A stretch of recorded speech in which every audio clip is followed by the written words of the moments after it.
كان الليل هادي زيادة عن اللزوم. شارع ضلمة ما فيهوش غير صوت عربيات معدية من بعيد. العمارة القديمة واقفة في نص الشارع كأنها شاهد على زمن تاني. حوائطها مشققة، الشبابيك مقفولة، بس نور خافت طالع من الدور الرابع. النور ده اللي شد ياسر لما كان راجع متأخر من الشغل. وقف قدامها، بص فوق وقال في نفسه: مين لسه ساكن هنا؟ العمارة دي فاضية من سنين. قرر يقرب. باب العمارة نصه مخلوع، ريحة التراب والعتق مالية المكان. دخل بحذر، والصوت الوحيد اللي كان سمعه هو صدى خطواته على السلم الحجري. كل دور كان أهدى من اللي قبله، بس كل ما يطلع يحس إن في حد بيتابعه. في الدور الرابع النور اللي شافه من بره كان لسه شغال. طرق الباب بخفة، مفيش رد. طرق تاني، وسمع صوت ست كبيرة بتقول من جوه: الباب مفتوح يا بني، ادخل. فتح الباب بهدوء. الريحة مختلفة، مش تراب ولا عتق، ريحة بخور خفيفة فيها حاجة غريبة. الست قاعدة على كرسي خشب قديم، لابسة إسدال رمادي وشعرها أبيض كله، بس عينيها فيها حياة. قال لها: أنا آسف لو ضايقتك، بس النور من شقتك هو النور الوحيد في العمارة. بصت له وقالت بابتسامة صغيرة: أنا آخر ساكن هنا يا ابني. سكت. الكلمة دي وجعته. آخر ساكن. قعد قدامها على كرسي تاني. سألها: يعني مفيش حد تاني ساكن في العمارة؟ قالت: كان فيه، بس محدش بيستحمل المكان. كلهم مشوا أو اختفوا. وشها كان هادي، بس صوتها فيه حاجة مش مريحة. قال لها: اختفوا ازاي؟ ابتسمت ابتسامة غريبة وقالت: لما الشقة تختارك مفيش خروج. صوته اتغير وقال: يعني ايه؟ قالت: كل شقة هنا ليها روح، بتختار اللي يعيش فيها وبتسيبه بس لما تموت هي كمان. ضحك بخوف: حضرتك بتقولي ايه؟ دي خرافات. قالت: طب ما تقعد شوية وتشوف بنفسك. في اللحظة دي كل الأنوار في العمارة طفت فجأة. الست قالت بهدوء: بدأت تشوف صح؟ سكت. قلبه دق بسرعة. النور رجع لحظة، بس الست كانت اختفت، والكرسي اللي كانت قاعدة عليه بيتأرجح لوحده. مر يومين، ياسر مقدرش ينسى اللي حصل. رجع تاني للعمارة وهو مش متأكد هو بيعمل كده ليه، بس حس جواه شوق غريب بيشده للمكان ده. دخل، طلع للدور الرابع. الباب اللي كان مفتوح مقفول، بس النور جوه الشقة مولع. طرق الباب، مفيش رد.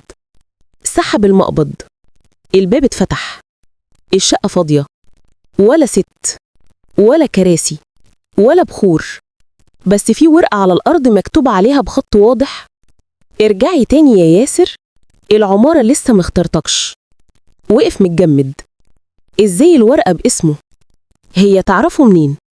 صوت من ورا ظهره قال بهدوء: هي لسه بتدور على الساكن اللي يستاهلها. اتلفتت بسرعة، بس مفيش حد. الشباك كان مفتوح والستارة بتتهز لوحدها. خرج بسرعة من العمارة، بس في كل مرة يعدي من الشارع يشوف النور في الدور الرابع. يوم، 2، 3، والنوم بقى مستحيل. بعد أسبوع قرر يدخل تاني، بس المرة دي جه ومعاه صاحبه كريم. قال له: أنا مش عايز أبان مجنون، بس المكان ده مش طبيعي. كريم ضحك وقال له: ماشي يا عم، نروح ونشوف الأشباح بتوعك. دخلوا سوا. العمارة كانت ساكتة، بس الجو بارد رغم إن الوقت صيف. طلعوا السلم، ولما وصلوا للدور الرابع لقوا النور منور فعلا. كريم قال له: هو في حد عايش؟ ياسر مش عارف، بس خليك جنبي. دخلوا الشقة. الريحة نفس ريحة البخور، والكرسي الخشب رجع مكانه، بس الست مش موجودة. على الترابيزة كان في فنجانين قهوة، واحد منهم سخن ولسه طالع منه بخار. كريم بص له وقال له: ياسر، انت عملت حاجة هنا قبل كده؟ ياسر: لا والله أول مرة بعد اللي حصل. كريم قعد على الكرسي وقال: طب نجرب نقعد ونشوف. قعدوا شوية وفجأة سمعوا صوت خطوات جاية من جوه أوضة النوم. كريم قال بخوف: في حد جاي. ياسر قام بسرعة، فتح باب الأوضة. الأوضة فاضية، بس المراية اللي على الحيطة باين فيها انعكاس ست واقفة وراهم. اتلفتوا بسرعة، بس مفيش حد. المراية اتكسرت لوحدها. كريم جري بره الشقة وياسر وراه. نزلوا السلم بسرعة، ولما وصلوا للباب لقوا الباب الرئيسي مقفول بسلسلة من بره. الفيت لو بتحب النبي صلى الله عليه وسلم اضغط لايك واشتراك وصلي عليه في تعليق. ياسر مسك المفتاح الصادق بإيده المرتعشة، بص عليه كأنه بيشوف حاجة من عالم تاني. المفتاح مكتوب عليه الشقة رقم 4، بس هو جوه الشقة رقم 4 فعلا. رفع عينه، الست اللي كانت قاعدة على الكرسي ما كانتش موجودة. الكرسي ثابت والشباك مفتوح، وصوت الهوا بيخبط في الحيطة كأنه همس. قال في نفسه: أنا بحلم ولا إيه؟ مش قادر يفتكر هو دخل إزاي المرة دي. قعد على الكرسي وبص حواليه. كل حاجة في الشقة كانت قديمة بس نظيفة بشكل غريب. مفيش تراب، مفيش كركبة، بس كل حاجة مكانها كأن حد لسه مستخدمها. في ساعة حيطة بتتحرك، بس العقرب الصغير واقف عند الساعة 12. كل ما يبص فيها يحس إن الوقت مش بيعدي. قام وراح ناحية الشباك، بص على الشارع فاضي، ولا بني آدم ولا عربية، كأن العمارة مش في نفس العالم اللي هو كان عايش فيه. مد إيده للمفتاح وراح ناحية الباب، حاول يفتحه بس الباب ما بيتحركش. حاول تاني، ولا صوت ولا مقرة. المفتاح نفسه بيسخن في إيده. سابه بسرعة ووقع على الأرض. سمع صوت الست تاني من بعيد جدا: ما تستعجلش يا ياسر، لسه بدري. لف بسرعة، مفيش حد. نزل على ركبته، شال المفتاح، بس المرة دي لقى عليه حاجة مكتوبة بخط جديد: افتح الباب اللي وراك. لف، ووراه مفيش باب، في حيطة بس. قرب منها، ولما لمسها الحيطة بدأت تتحرك زي ما تكون ستارة من دخان. وراها طريق ضيق جدا مليان تراب وريحة رطوبة. دخل فيه بهدوء. كل خطوة كانت بتطلع صوت زي صرخة مكتومة. الحيطان قريبة منه قوي، كأنها بتقفل عليه. في آخر الممر في باب خشب صغير. فتح الباب ولقى نفسه في شقة تانية. الشقة دي شكلها أحدث بس فاضية تماماً.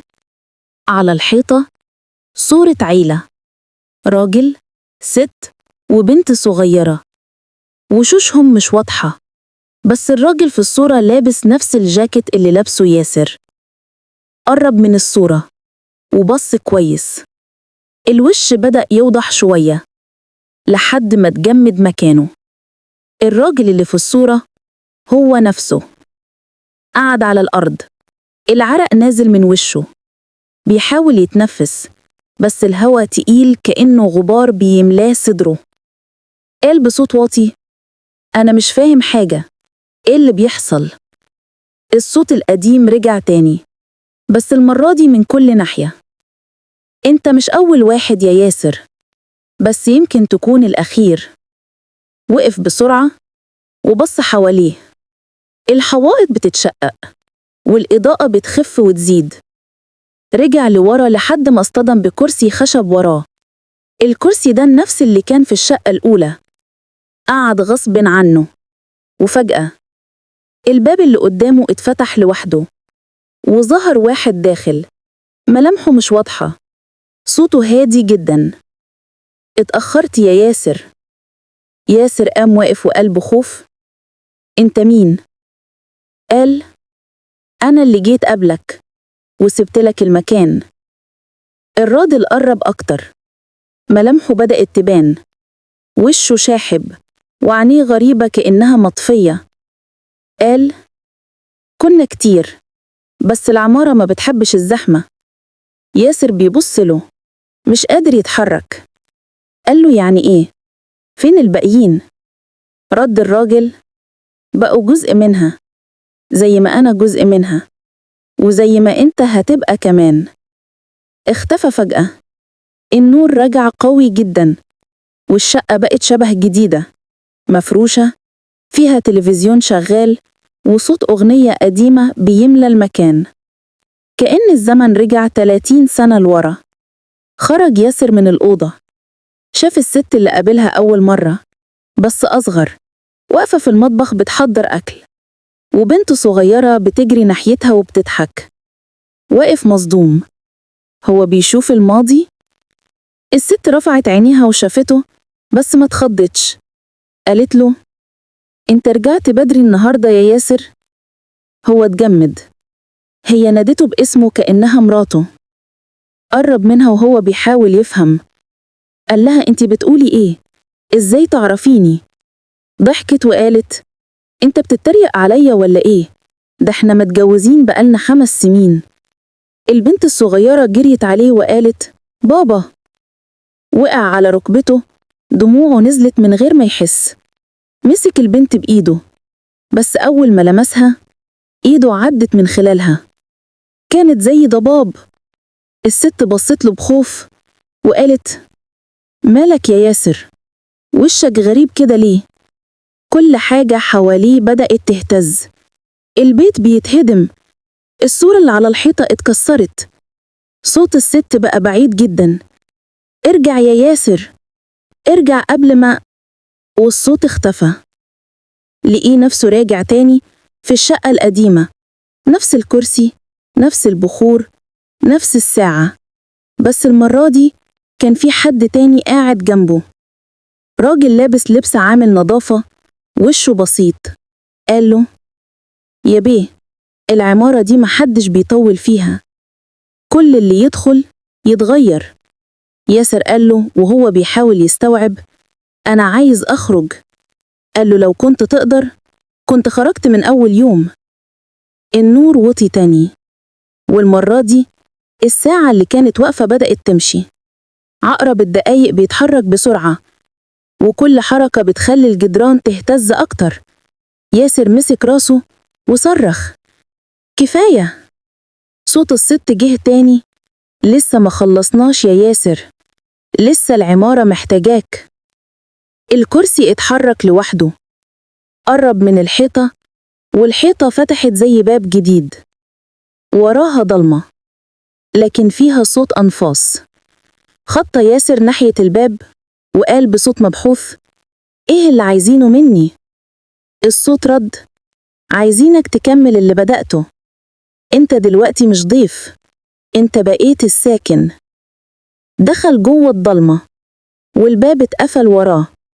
في اليوم اللي بعده الناس في الشارع لاحظت إن النور اللي في الدور الرابع بقى منور طول الوقت، لكن محدش شاف ياسر تاني. والشقة رقم 4 بقت فاضية، أو يمكن لأ، لأن كل اللي بيعدي بالليل بيسمع صوت راجل بيقول من جوه العمارة: أنا آخر ساكن، بس مش لوحدي.